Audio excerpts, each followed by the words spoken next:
When one of the most influential bands in modern music, Radiohead, announces their first tour date since 2018, the world stops to listen, because this is not just another band hitting the road.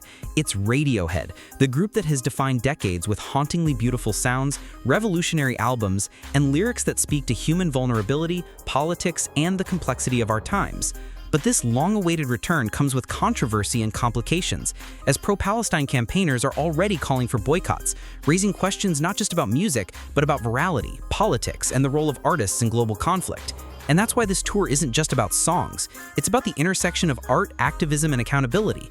The story begins with anticipation because fans of Radiohead have been waiting years for this, wondering if Thom Yorke, Jonny Greenwood, Ed O'Brien, Colin Greenwood, and Philip Selway would ever reunite on a stage again after their last full tour wrapped up in 2018.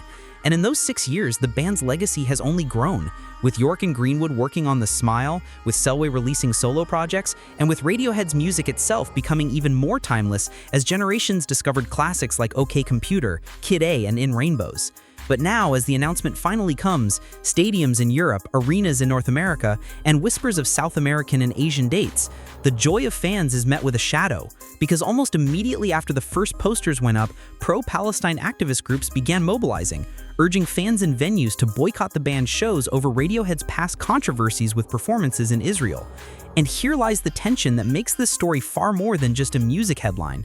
Back in 2017, when Radiohead performed in Tel Aviv, despite calls from figures like Roger Waters and activists from the Boycott, Divestment, Sanctions (BDS) movement to cancel, Thom Yorke defended the band's decision, saying that playing in a country doesn't mean endorsing its government's policies. But critics argued that by performing, they gave legitimacy to Israel during a period of heightened violence and human rights concerns. And that controversy never truly went away. It just simmered in the background, waiting for the band's next big move. And now in 2025, as Gaza continues to dominate international headlines, as protests rage in Western cities, and as artists are increasingly being asked to take a stand, Radiohead's return to touring feels like a political statement, whether they intend it or not. The band faces an impossible question: can you separate music from politics in a world where every action, every venue, every collaboration feels loaded with meaning? And yet, if there's one band that has always stood at the edge of art and activism, it's Radiohead. Because their music has long explored themes of oppression, surveillance, consumerism, war, and existential dread. And while they never branded themselves as activists, their work has always resonated with political undertones, from the anti-globalization mood of Hail to the Thief to the climate change warnings embedded in Yorke's solo work. So now, as boycotts loom, the stakes are high, not just for ticket sales, but for their identity as one of the most respected bands in history. Because fans don't just listen to Radiohead, they look to them for truth, for honesty, for integrity. And this moment could redefine how they are remembered. What's fascinating is how divided the fan base already is. Some argue that the music should be allowed to exist without political interference, that art transcends borders, and that denying fans in one country the chance to hear songs like Paranoid Android or Everything in Its Right Place live does nothing to change policy. But others say silence is complicity, that global icons like Radiohead have a moral responsibility to take a stand, especially when their choices can influence millions. And the band's legacy means they can't hide behind neutrality forever, because the world doesn't allow cultural giants to stay silent anymore. And so every poster, every tour stop, every interview in this cycle will be scrutinized, not just for music news, but for political implications. But here's the deeper truth.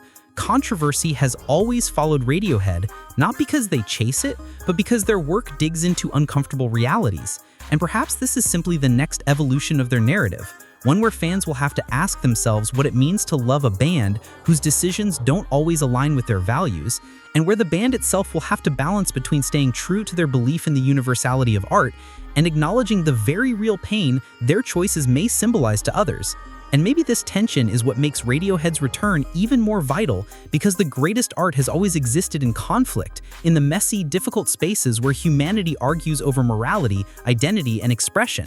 And regardless of boycotts, no one can deny that when Thom Yorke's voice cracks over a microphone, when Jonny Greenwood's guitar screams into the night, and when the band creates those otherworldly moments that feel like collective transcendence, people will show up. Because Radiohead isn't just a band, they're a once-in-a-generation experience. Still, this tour is different, because in 2025, fans aren't just looking for music, they're looking for meaning. And whether Radiohead provides it intentionally or not, their return will be interpreted as a statement on where they stand in a divided world. So the question remains, will boycotts damage their shows, or will they spark bigger conversations about music and morality? Will the band address the criticism head-on, or let the songs speak for themselves? And most importantly, will their legacy be defined by the notes they play, or the choices they make off stage? One thing is certain, the world will be watching, not just to sing along, but to judge, to question, and to decide what kind of role artists should play in times of crisis. And in that sense, Radiohead's tour isn't just entertainment. It's history in the making, a test of music's power to transcend, and a remainder of its limits. And as fans, we're left with a choice too. Do we see them as flawed humans making art, or as cultural leaders who must be held accountable for every move?